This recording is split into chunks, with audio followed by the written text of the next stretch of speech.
Good afternoon, ladies and gentlemen. Welcome to Business Bites. My name is Henry. I'm here from the Kent and Victor Chamber of Commerce. I am delighted to be joined by one of our patron members today, Roland from Nova IT Solutions, who's going to be doing a presentation today on ransomware as a service, layers and passwords. If you do have any questions throughout the session, please do just make a note of these in the meeting group chat. We'll have a dedicated Q&A at the end, and you can put your questions in there, and we'll get you to unmute and ask away at the end of the session.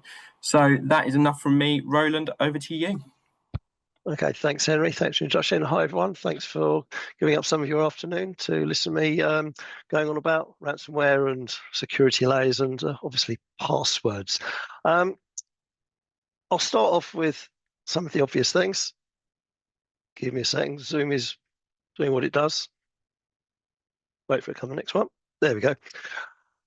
We all use software as services, you know. We use Microsoft 365, G Suite, Dropbox, HubSpot. So we're used to using those. We have a server, we pay for a service, we have support. Sometimes we have a third party who helps support us, make sure everything's running well. If you like, your good software, things that help us be productive. Then you do have grey software as a service tools, grey tools. You have things such as Discord. You have Tor browsers, which are legitimate for privacy. Some people will be using them. Journalists use them, for example, so they have privacy where they're going. But then again, they're also the sort of things, because the anonymity of the browser, that people use to go to the dark web, which we have all been hearing about quite a lot lately. You do also have sort of grey IT, which is something also just to think about in your organisation, where you may have members of staff who will have their own personal Dropbox, their own G Suite, their own WeTransfer, and they'll be using those as well. They're not unmanaged, they're not managed by the company, so you have no oversight on how secure they are, how well they're being used by the staff, passwords, what's being shared, etc. So it's something to also think about when it comes to your security of your organisation. And then onto our ransomware service, been in the news quite a lot. So in a way, it's quite fortuitous that I did this before the news came out rather than the other way around. Ransomware as a service, it's a cybercrime business model is the best way of thinking about it. Is as you have your good software, people pay for a service, people will go and sign up and start using the service. The same thing happens on the dark web. These tend to be on an invite only, or people who go on the dark web are in that environment will go and purchase a service. Wait for Zoom to catch up with us. There we go. As you have your software developers with Microsoft 365 or Google or any other software that you might use for productivity, there is also people who develop software, let's say ransomware software, different types to try and bypass all the security layers that people have in place. Just having your antivirus and your patching and maybe a firewall is not enough to protect your systems. They will have affiliates, they will lease them to people of various technical levels. Normally you will have someone who's technically skilled criminals. They will have affiliates they work with, and they'll either be paid Bitcoins or they will ask for a percentage of the profits. Say the cybercriminal takes 70% and they will take 30% of the profits if their ransomware is effective. They have a whole support. They have a whole business model. They have a support service. They have a support line, a help desk. The same way as you might use Microsoft or Google or Dropbox, whoever, for support you have issues. The same will be happening on the dark web with people who are using software to try and get into your systems, as if you like to monitorize your discomfort or your loss of data. One thing to think about ransomware, you do obviously encrypt your data and they ask for money that way, but then they will also sit on your system for a little while. They will take data, files, folders, things that have got confidential information, so that if you do have good backups, we've got a backup from an hour ago, we're back up in an hour, they will then threaten to share your data with the world unless you, again, pay them a ransomware. So anyway, they ransomware your software, your data, sorry, as well as your systems. Paying to have your data unencrypted doesn't guarantee you will get your data back. That doesn't always work. Things that SMEs do say, small businesses do say, is that they're too small to be of interest, that they don't have any information to be of interest. I mean, there's a few things to think about. However big or small you are going to be in a supply chain, and you can be a small company, but you may have a contract with the local government, education. So you'll be seen as a way to then go up the chain to perhaps some information that might be more interesting, or larger organisations where they may see, it is more profitable to use your company to then start an attack on a larger organization. They do see SMEs, obviously, because they don't have as much money to invest in security as having weaker cybersecurity. They have limited resources if there is an incident. And then after sitting on your system, seeing your invoices, how much money goes through your company, they decide actually they're going to target you because there's more likelihood of you paying a ransom, a smaller company, than a larger one, because they need to resume operations quicker. They don't have the resources to throw out a recovery. I mean, there is some stats there. SMEs represent largest share of victims. About 70 to 80% of all attacks are aimed at SMEs. If you ever do have a cyber incident, a serious one, then the stat is 60% will go out of business within 6 months of having a ransomware attack, losing their data, being compromised. So, hence, security, I would say, has gone up in definitely the last 6 months. Is something that everybody needs to be looking at with much more interest than before, and take it much more seriously. What I'm going to do now is show you, we all have MFA on our, say, 365. We'll use this as an example. And it does give you a great deal of protection, but it isn't foolproof. And there is a adversary in the middle attack, a phishing attack it's called. Sorry, adversary in the middle attack, and phishing is normally the way that it is enacted upon you. I just really want to show you so that people do become overconfident. I've got MFA, I am fine. As if you aren't aware, your staff don't have some training on things to be aware of when they do get emails, phishing emails, that they may give away their access to their 365 environment, which is obviously going to be your emails, but it's going to be your SharePoint, your OneDrive, etc.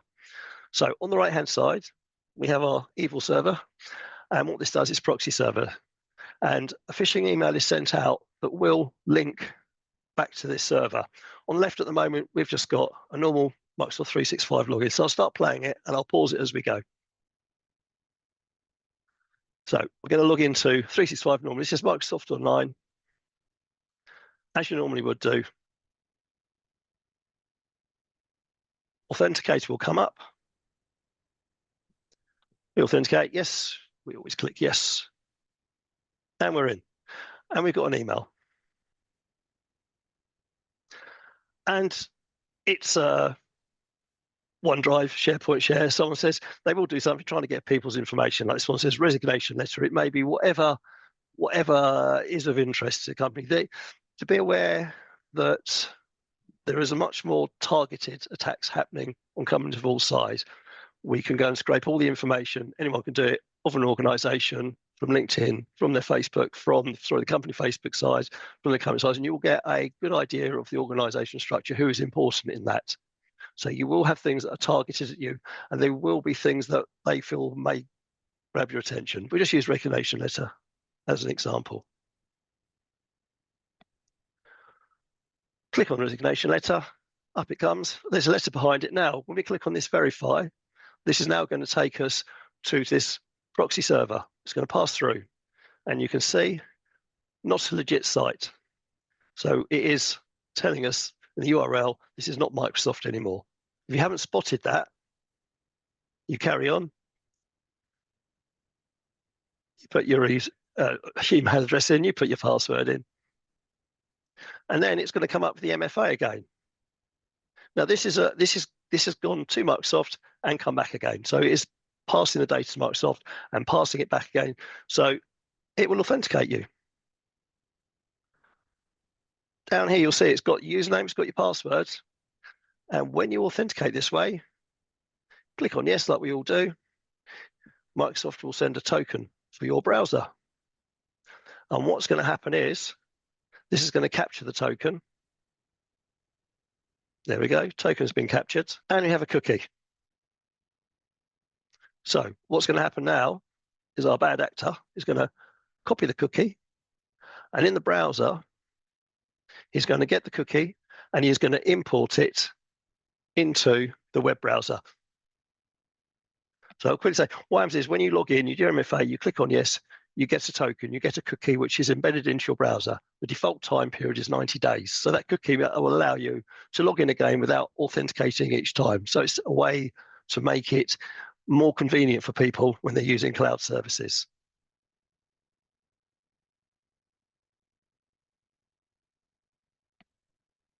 In we pop.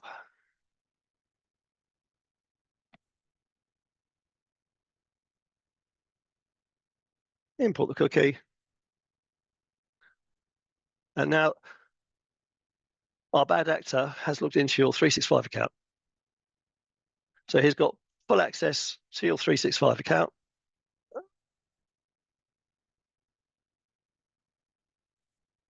And that's the phishing email that was sent earlier. So let me just pause that a minute. Oh.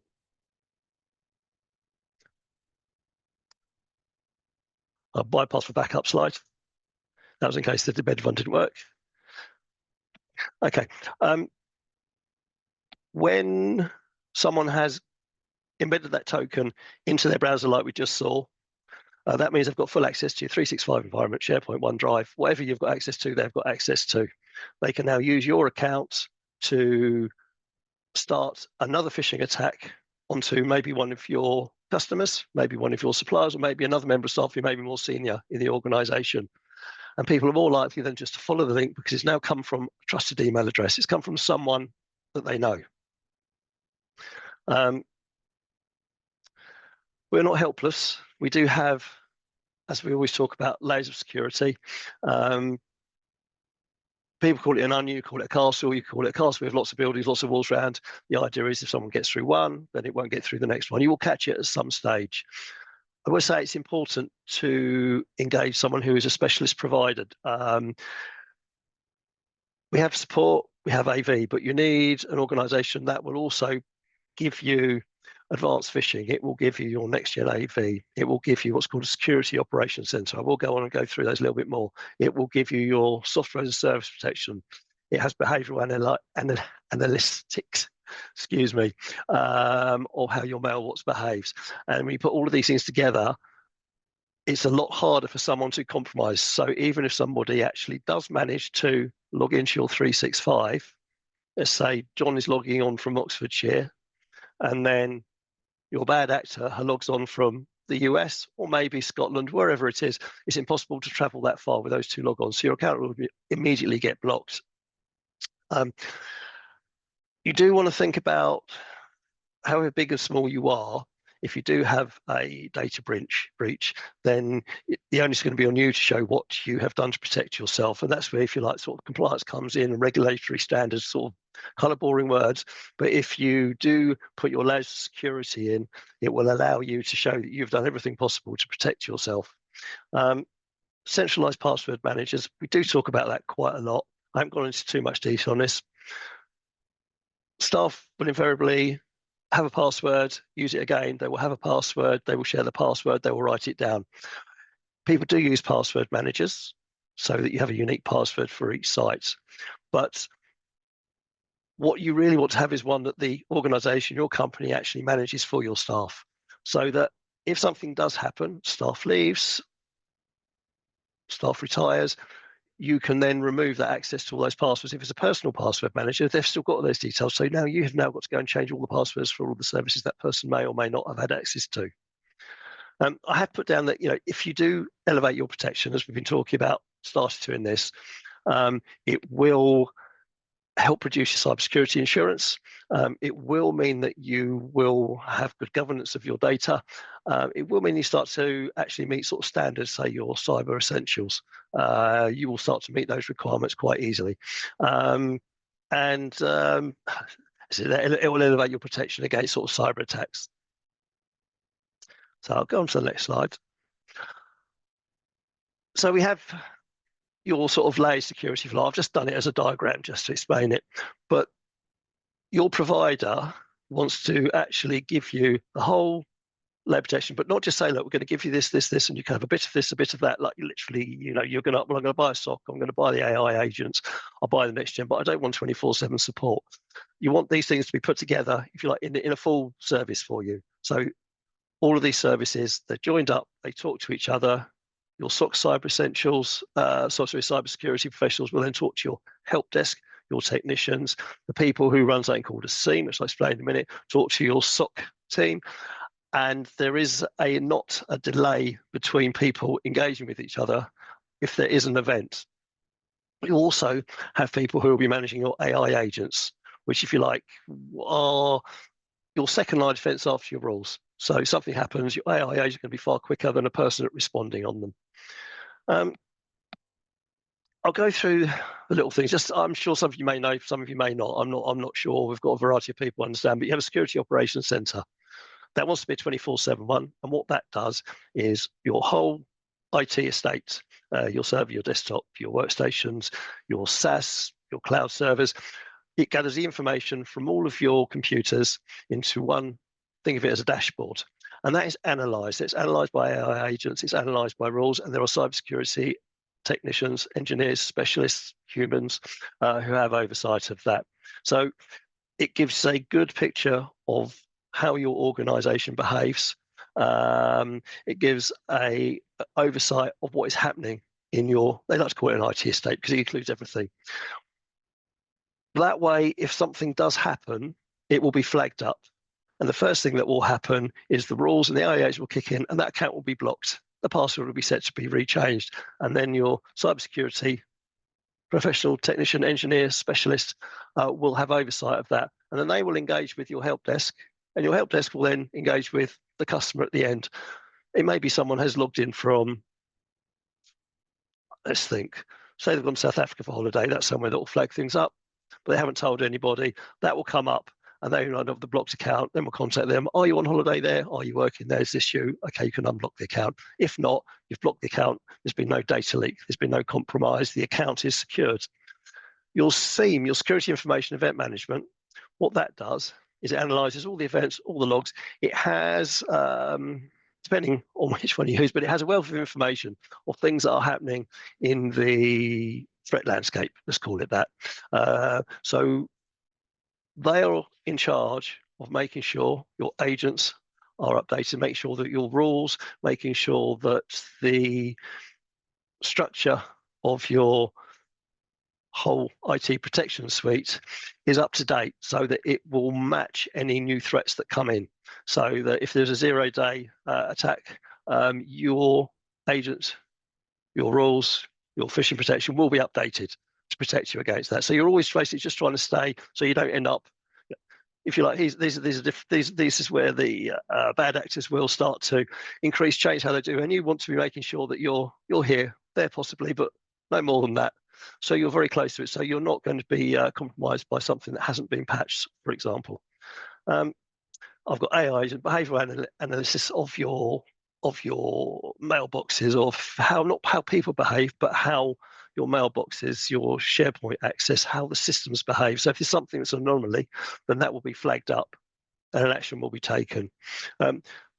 Obvious things, manage patching, security updates, support. You want 24/7 support, because if you're locked out of your account and it's 12 o'clock, 1 o'clock in the morning doing a presentation the next day, you need to be unlocked or you need to find out what's going on.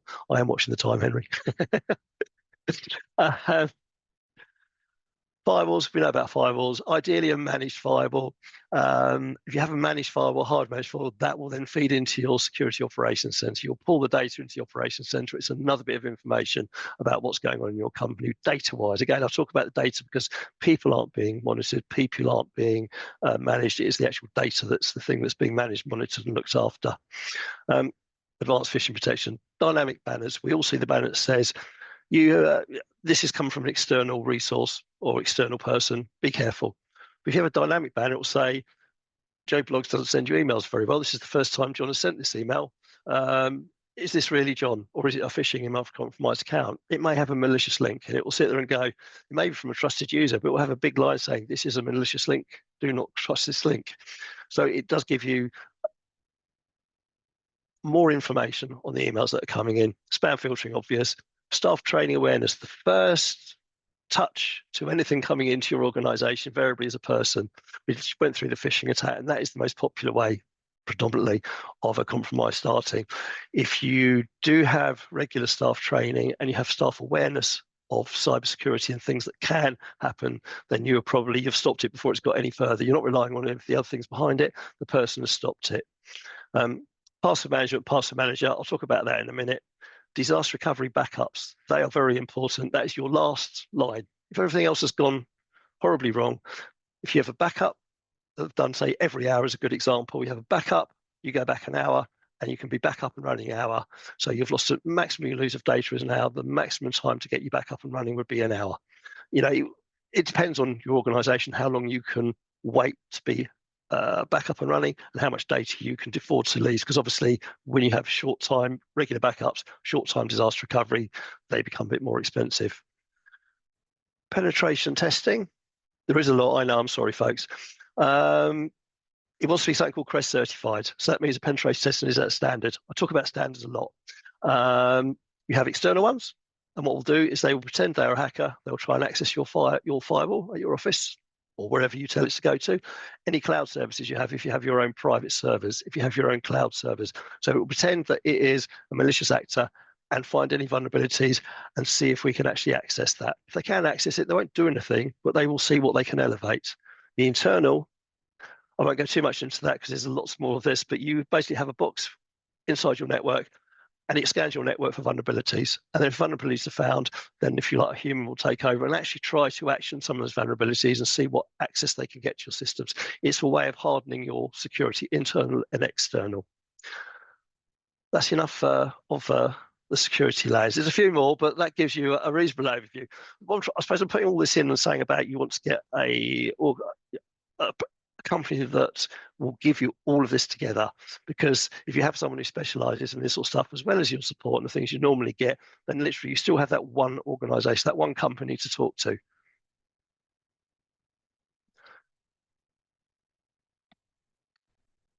I'll go quickly.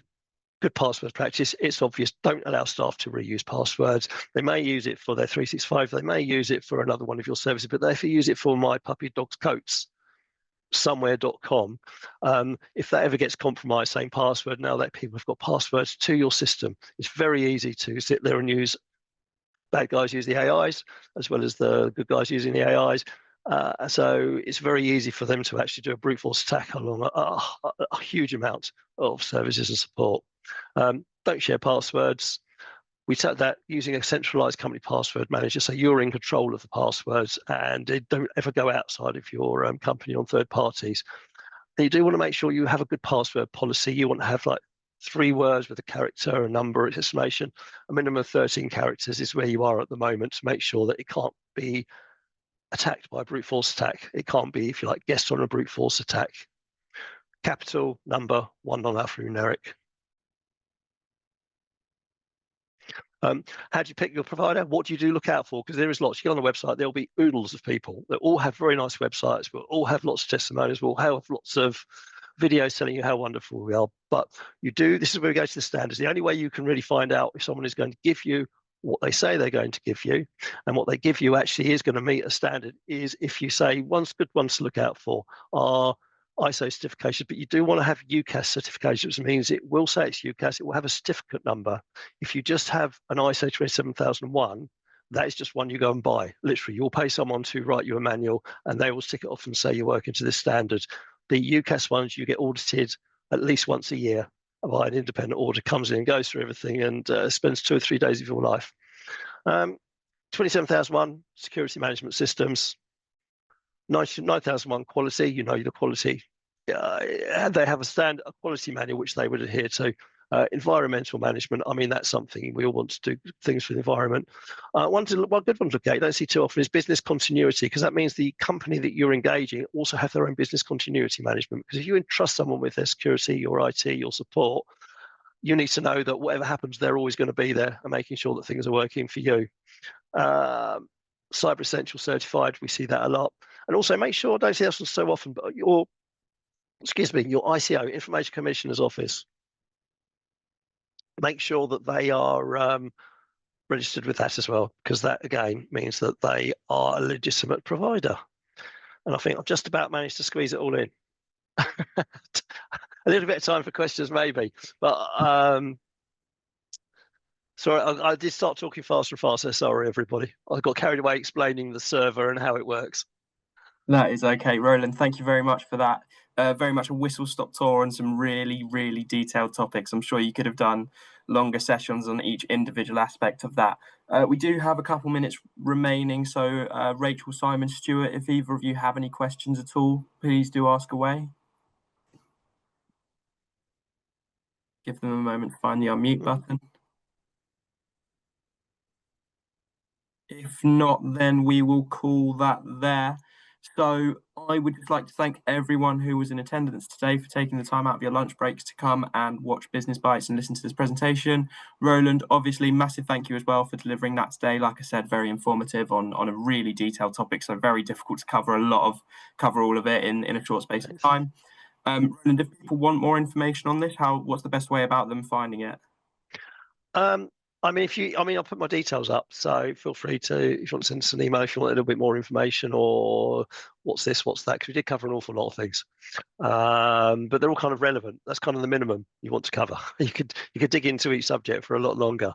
I got it about 25 minutes, but I think I didn't talk so much when I was going through the server. Or you can call up if you want to speak to me directly. Call up and just ask one of the team to say you're on the webinar and could speak to me. If I don't pick up straight away, I'll call you back. Perfect. There we are. There we are. Well, that brings us to the end of our session. Like, thank you everyone for joining again, and Roland, massive thank you again. I've been Henry from the Chamber, and Thanks, have Henry. a fantastic rest of your day. Take care. Bye. Thanks very much.